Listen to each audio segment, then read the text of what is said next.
என்னதான் எல்லாத்தையும் எடுத்து வச்சுட்டீங்களா? ஏன் எல்லா பலகாரத்தையும் ஒரே பானையில போட்டுக்கிட்டு இருக்கீங்க? எல்லாத்தையும் தனித்தனியா வச்சு கட்ட வேண்டியதானே?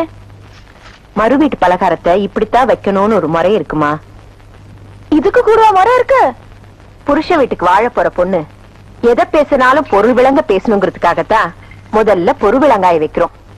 அவ வாழ்க்கை என்னைக்கும் சந்தோஷமாவும் இனிப்பாவும் இருக்கணுங்கிறதுக்காகத்தான் அதிரசத்தை வைக்கிறோம். எந்த சூழ்நிலையிலும் தாம் புகுந்த வீட்டு பெருமைய யாருக்கும் விட்டு கொடுக்காம முறுக்கா இருக்கணுங்கிறதுக்காகத்தான் முறுக்க வைக்கிறோம். குடும்பத்துல எந்த பிரச்சனை வந்தாலும் அது 4 செவத்துக்குள்ளாரையே இருக்கணுங்கிறதுக்காகத்தான் இதை எல்லாத்தையும் பானைக்குள்ள வச்சு அவ வாழ்நாள் பூரா மங்களகரமா இருக்கணுங்கிறதுக்காகத்தான் இத மஞ்ச துணியால கட்டுறோம். அடியாத்தி, இதுக்குள்ள எம்பிட்டு விஷயம் இருக்கா?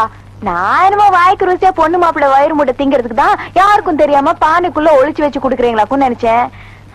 வயக்காட்டு வழியா தெரிஞ்ச கழுதிக்கு இதெல்லாம் எங்க தெரிய போகுது? நியாயப்படி பார்த்தா இதெல்லாம் உன் வீட்டுல இருந்து போக வேண்டிய சீருமா.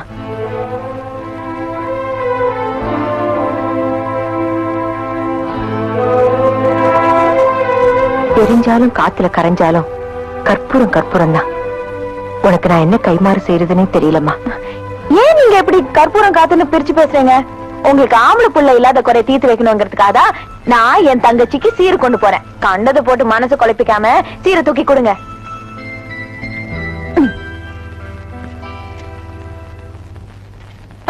வாங்க. போன உடனே சாப்பாடு தானே?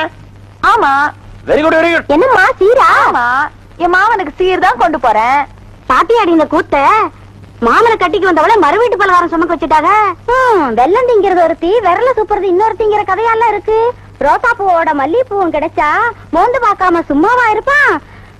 முத்துக்கால கொடுத்து வச்சுவான். வெளியில சொன்னா வீதி எல்லாம் நாரி போவோம். ஆத்துல போறது ஆத்துலதான் போவோம், காத்துல போறது காத்துலதான் போவோம். ஒய்யார கொண்டையா தாளம்பூவு புள்ள இருந்துச்சா ஈரம் பேணும். கொண்டாட்டி இருக்கும் போத வப்பாட்டி வச்சுக்கிறதா நம்ம ஊர் ஆம்பளைகளுக்கு வழக்கம். அதான் முத்துக்காலையும் வச்சுக்கிட்டான். இடுப்புல தாலியை சுமந்துக்கிட்டு தெரிஞ்சவ என்னைக்கு குழந்தைய சுமக்க போறாளோ? வாங்கடி சக்களத்திகளா. பணம் பெத்த கருவாடு பானைக்குள்ள இருந்துச்சா, சாவட்ட கருவாடு மேவாட்டம் போட்டுச்சா. அவ வீட்டுல 1000 முள்ளைகளை வச்சுக்கிட்டு விறகு எங்க கிடைக்கும், தீ எங்க மூட்டலான்னு அலையறீங்களடி வெக்கம் கட்ட சிரிக்குகளா.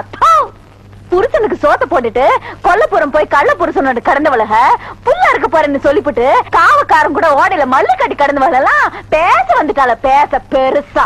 அடியே, நான் என் மாமன் கூட படுப்பேன், ஏந்திருப்பேன், என்ன வேணாலும் பண்ணுவேன். எனக்கு உறவு இருக்கு, உரிமை இருக்கு. உங்களுக்கு கடுப்பா இருந்துச்சுன்னா என் மாமன் கூட நீ போ, உன் அக்கால போ சொல்லு, உன் தங்கச்சிய போ சொல்லு. மாமன் பத்தாட்டி மன்றத்துல கண்ணாரு இருக்காரு, சுப்பு இருக்கான், கனகராசு இருக்கான், கைலாசம் இருக்கான். வேற மறிகுழந்து என்ன மறந்துட்டியே? போடா நீ போ. தச்சு வச்சாலும் வாய் தருக்கு தருக்குங்கும், மூட்டி வச்சாலும் முடு முடுக்கும். எப்படா விடியும், எவ்வளவு பத்தி பேசலான்னு வாய் ஆனு பிறந்து வச்சுக்கிட்டு ஏன்னு நீங்க அலையறீங்க?